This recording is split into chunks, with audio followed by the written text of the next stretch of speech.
Tudo bem, pessoal? Aqui quem vos fala é o engenheiro civil Anderson José de Almeida, um dos idealizadores da comunidade SOS Civil, junto do engenheiro civil e professor Jefferson Maico de Almeida.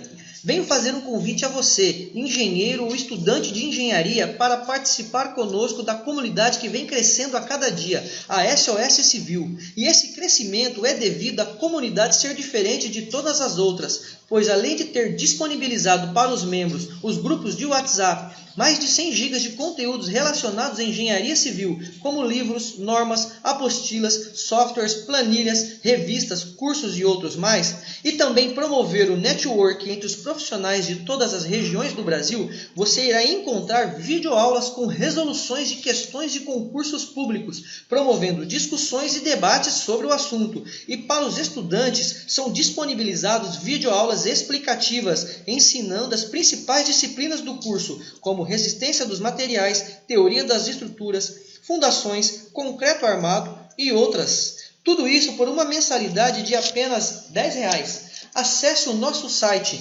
www.soscivil.com para mais informações e curta a nossa página no Facebook www.facebook.com/soscivil-oficial para acompanhar as novidades da comunidade.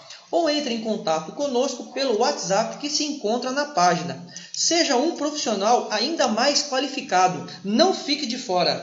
SOS Civil. Os engenheiros se encontram aqui. Tudo bem, pessoal? Aqui é o engenheiro Jefferson Maico. Nós vamos fazer aqui uma videoaula demonstrativa de resolução de questão de concurso público, igual nós fazemos na nossa comunidade. Nós selecionamos aqui uma questão no concurso de professor de estrutura para a faculdade da Universidade Federal de Ceará de 2013. Então nós vamos dar uma analisada aqui nessa questão para resolver ela. Então, pessoal, vamos dar uma lida primeiro aqui no enunciado. Foram propostas duas soluções para o projeto de uma viga metálica conforme detalhado abaixo. Essas mesmas vigas foram submetidas a um momento fletor de 150 kN. Após a análise das estruturas, podemos afirmar que a alternativa correta abaixo será. Então, primeiramente, vamos dar uma olhada aqui nas alternativas, né? Todas relacionam a tensão normal de flexão.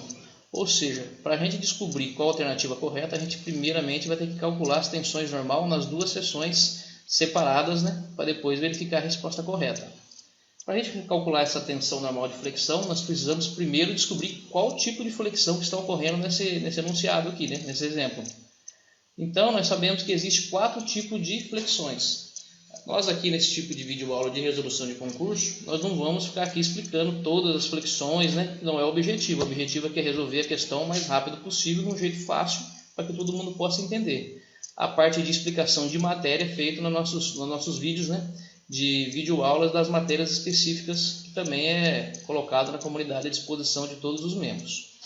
Primeira coisa que temos que saber, existe 4 tipos de flexão. Flexão simples, normal composta, oblíqua simples e oblíqua composta. O que nós sabemos? Para a flexão ser composta, ela precisa ter esforço normal, está submetida a um esforço normal. Nesse caso, as duas vigas, de acordo com o enunciado, está submetida ao momento fletor e não, em lugar algum, fala de força normal. Ou seja, ela não pode ser uma flexão composta, só simples. Ou ela é uma oblíqua simples ou uma flexão simples. Para ser uma oblíqua simples, ela precisa ter momento em Z e momento em Y. Ou seja, 2 momentos. Só é fornecido para a gente um momento. Como só temos um momento, é uma flexão simples. Por experiência já de outros concursos, né, que a gente resolve as provas, nós sempre sabemos que só cai flexão simples nesse tipo de concurso. Pois o cálculo da linha neutra manualmente, pois não é permitido calculador em concurso público, é muito complicado. Então, via de regra, cai só flexão simples. Mas sempre é bom dar uma analisada na questão para ver se é isso mesmo, né? No caso aqui foi dado um momento fletor, então, de 150 kN. Eu vou transformar esse momento para centímetros já para ficar mais fácil para padronizar as unidades. Como que eu faço isso? 1 metro, 100 centímetros, multiplico por 100, vira 15.000 kN. Esse é o momento fletor que foi nos dado. No caso é uma viga, então é um momento em Z. Se fosse um pilar, por exemplo, aqui engastado, nós teríamos o que? Ou tração de um lado ou tração de outro. Aí seria um momento no eixo Y. pois na flexão é trabalhado assim, ó. Nessa direção é y, nessa direção é z. Aqui é z e aqui é y. Então nós temos o momento em z. Aí nós precisamos então do que? Da fórmula da flexão. Qual que é a fórmula da flexão normal para flexão simples? Tensão normal é igual a mz, no caso que é a viga, sobre a inércia em z, se o momento é z, a inércia em z, vezes uma distância y. Essa é a fórmula da flexão. Então vamos ter que calcular a flexão para as duas peças. O momento é igual para ambas as peças. Já foi dado aquele enunciado. Nós precisamos então da distância y e da inércia em z para as duas seções, que são diferentes, as seções não são iguais. Primeiramente a gente já vai achar esses y e deixar pronto, para depois ficar só a inércia para a gente resolver. Qual que é essa distância y? Então sabemos que na flexão simples, no CG é passado a nossa linha neutra, ou seja, vai passar uma linha neutra assim no meio da seção, né? Nesse caso aqui, que é uma flexão simétrica, né? Vai passar sobre o eixo do CG. Nessa peça também teremos a nossa linha neutra. Como ela é simétrica, fica mais fácil para a gente, não precisa calcular o CG nada, já é automático no meio das peças, né? E o que seria essa distância y? A distância y é a distância mais longe da linha neutra. No caso aqui, tanto embaixo, em cima, né, como são simétricas, elas vão ter a mesma distância. Então nós podemos fazer o cálculo aqui, tudo em módulo, sem levar em consideração sinal, regra da mão direita, nada. Podemos já usar a distância direto. Então eu vou pegar as duas distâncias, já vou separar aqui, ó. Aqui em cima, até aqui embaixo, até o meio, né, até o CG da peça, é a maior distância que vai ocasionar a flexão. Porque aqui em cima, qualquer ponto aqui em cima vai ser ponto de máximo de tensão. Não vamos nem falar se é tração ou compressão, porque no enunciado o momento não fala se é tração embaixo ou tração em cima da viga. Ou seja, qual que é essa distância? É a distância do meio aqui da peça até o final dela. Ou seja, eu vou fazer tudo em centímetros. Temos aqui 30 centímetros essa peça toda, então metade desse vãozinho é 15, mais metade dessa alturinha aqui, que no caso vai ser 0,75, né? 1,5, né? Mais 1,5 centímetro. Ou seja, essa distância aqui, y, 16,5 centímetros. Essa é uma distância. Vamos fazer a mesma coisa para outra peça. Essa distância aqui. O y muda, porque a peça é um pouco maior. Teremos esses 15 centímetros também, que é metade da altura dessa peça do meio, mais 3 centímetros aqui. Ou seja, esse y aqui tem 18. Então nós temos os momentos e temos os y. Fica só dependendo da inércia. Temos que calcular a inércia das duas peças, que é o que mais pega nesse concurso aqui, que é o que é mais complicado. Porém, é necessário fazer desse jeito. Não tem como resolver essa questão sem resolver a inércia. Dá para você ter uma ideia assim, pela seção, pelo transporte, dá para você ter uma ideia de qual vai ser maior, mas aí é meio que chute, né? Não dá para você cravar que vai ser. O certo é fazer a resolução das duas inércias para dar certo. Então vamos fazer aqui o cálculo das duas inércias aqui. Primeira coisa, cálculo da inércia para a seção A, que a gente vai fazer. A gente tem que dividir daqui em peças. Uma peça, duas peças e 3 peças aqui, que essa peça do meio. Não dá para fazer direto. Como que a gente faz? Como é uma seção simétrica, essa peça de baixo e a peça de cima são iguais. Então eu posso calcular a inércia assim, 2 vezes e calcular a inércia dessas peças. Qual que é a fórmula da inércia? BH³ sobre 12. Então eu vou aplicar aqui a fórmula. Minha base então vai ter 20, vou fazer tudo em centímetros já. 20 vezes 1,5 ao cubo sobre 12. E detalhe, essa inércia aqui, como a gente está fazendo em Z, a base é meu eixo Z, a altura seria meu Y, seria minha altura, né? Seria meu eixo Y. Então 20 vezes 1,5 ao cubo sobre 12. Só que o que ocorre nesse tipo de questão? Como é uma seção que são compostas por mais de uma peça, pode haver ou não transporte. O que seria o transporte? O transporte é a distância do CG independente de cada peça até o CG global da peça, que é aqui no meio. Ou seja, nessa peça de baixo aqui e na de cima tem transporte, certo? Tem distância. Então a gente tem que achar essa distância. A gente, além do BH³ sobre 12, que é essa parte aqui, a gente precisa, vou ter que colocar aqui a fórmula da inércia. BH³ sobre 12, se fosse uma peça retangular ou quadrada, dá para fazer direto. Mais o que? A área, coloca o tipo área 1, que é de cada peça, de uma peça, vezes a distância ao quadrado. Essa distância é o que? Do CG independente até o CG global. Então vamos aplicar essa fórmula para todas as pecinhas. Mas, então vamos lá. Qual que é a área? A área é 20 vezes 1,5 vezes a distância ao quadrado desse CG até aqui em cima, desse CG até aqui o CGzinho da peça aqui de baixo, que dá 15,75 ao quadrado. Esse 2 aqui está multiplicando tudo isso, mas agora a peça do meio. Aí a gente aplica o BH ao cubo sobre 12 também, que no caso fica 3 vezes 30 ao cubo sobre 12, mais a área, que no caso é 3 vezes 30, vezes a distância. Qual que seria a distância? Do CG dessa peça aqui do meio para o CG global. Nesse caso o que acontece? É um retângulo, né? Acaba formando um retângulo, acaba coincidindo os dois CG. Ou seja, o transporte aqui é 0 ao quadrado. Então essa parte não tem transporte. A gente já adiantou os cálculos aqui.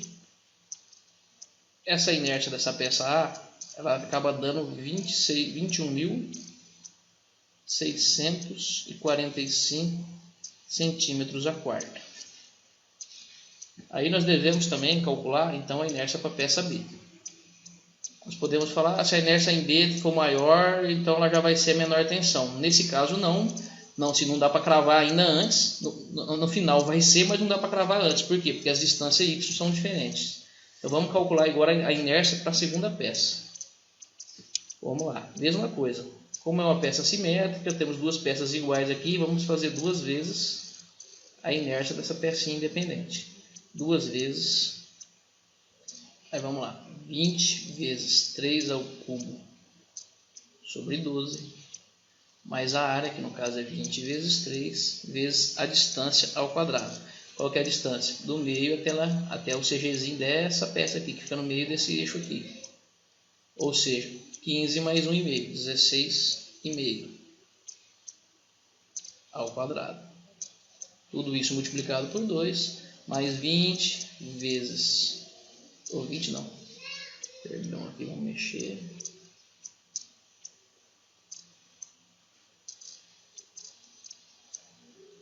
Vamos pegar aqui e vamos continuar. A peça do meio agora. Qual que é a base aqui? A base é 1,5 vezes 30 ao cubo sobre 12, mais a área vezes o transporte. O transporte acontece a mesma coisa. Seção simétrica retangular, CG da peça independente coincide com o CG global. Ou seja, não tem transporte nesse pedaço também. Então a gente cancela isso daqui. Fazendo essa conta aqui, a gente vai chegar numa inércia aqui em B, que é igual a 36.135 centímetros a quarta. Ou seja, essa foi a nossa maior inércia. Como que a gente termina essa questão?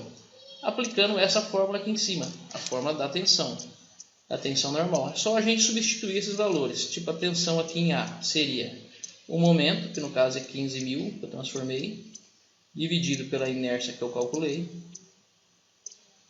multiplicado pelo Y que eu já achei aqui, no começo do exercício, que é 16,5. Tudo isso em centímetro. A gente faz essa conta aqui, a gente chega num resultado de 11,4 kN por centímetros quadrados, ou 114 megapascal. Para transformar é só multiplicar por 10, certo? Aí a gente vem aqui, vamos calcular também a tensão de baixo. Mesma coisa, 1.500 ou 15.000 é o momento fletor. A inércia é o 36.135 que a gente calculou. E a distância agora é a distância que eu coloquei no começo, que é 18. Apesar da inércia ser menor, a distância é maior, então temos que calcular. Isso daqui vai dar 7,47 kN centímetros quadrados, ou 74,7 MPa. Ou seja, a maior inércia nesse caso acabou sendo também onde obteve a menor tensão. Geralmente é assim, né? Mas temos que analisar por causa dessas distâncias. Então, a seção B teve uma tensão normal menor, tanto de tração quanto de compressão. Como a peça não tem normal, o valor da tensão vai ser igual, 74,7 no caso. Então vamos analisar agora as alternativas, onde diz a menor tensão normal de flexão será na viga A, ou seja, está incorreto. A menor tensão normal de flexão será a viga B, correto. Aqui diz na alternativa C, viga A e viga B não suportam o momento aplicado. Não dá para afirmar isso porque a gente não sabe a resistência dessa viga. Nós não temos aqui. Não foi informado. Viga A e viga B terão a mesma tensão normal. Também não. Também não dá para afirmar isso. E fala que a viga A e a viga B não sofrerão tensão normal de flexão. Também está errado porque tem tensão normal. E nessa D aqui eu disse que não dá para precisar, mas não terão a mesma tensão. E dá para precisar sim porque tem tensões diferentes. Ou seja, a alternativa correta é a alternativa B. A viga B, a seção B, foi a que apresentou a menor tensão. E aqui foi um esboço do que a gente faz na comunidade, né? Qualquer dúvida também a gente tira depois dentro da comunidade quando a gente faz o exercício. Isso aqui é só para vocês terem uma ideia de como são tratados os assuntos. A aula mais específica, explicando como calcula a flexão, todos os pontos, toda a análise de todas as flexões é feito em vídeos bem maiores de aula mesmo, né? Que são disponibilizados para todos os nossos membros. A gente agradece aqui a atenção de todo mundo. Tenham um bom dia.